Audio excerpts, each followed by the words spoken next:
जेव्हा जेव्हा स्वामींच्या फोटो समोर उभे राहाल तेव्हा काही मागू नका, फक्त त्यांच्या डोळ्यात डोळे घालून बघा. तुम्ही त्या डोळ्यांमध्ये खोल शांतता दिसेल, जी तुम्हाला सांगेल, तू कशाला काळजी करतोस, तुझं सर्व ओझं आता माझं आहे.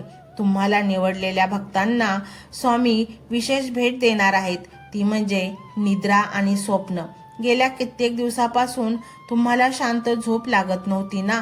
आता पहा, तुम्ही अंथरुणावर पडताच तुम्हाला लहान बाळासारखी गाढ झोप लागेल आणि स्वप्नात तुम्हाला असे दृष्टांत होतील जे तुम्हाला भविष्याची दिशा दाखवतील. स्वामी स्वप्नांच्या माध्यमातून तुमच्याशी संवाद साधतील. कदाचित तुम्हाला स्वप्नात एखादी जागा दाखवतील किंवा एखादा रस्ता दाखवतील. ती स्वप्न लिहून ठेवा, कारण ती तुमच्या भविष्याची ब्ल्यूप्रिंट म्हणजे नकाशा असणार आहे. कधीतरी तुम्हाला वाटेल की मी या पात्रतेचा आहे का?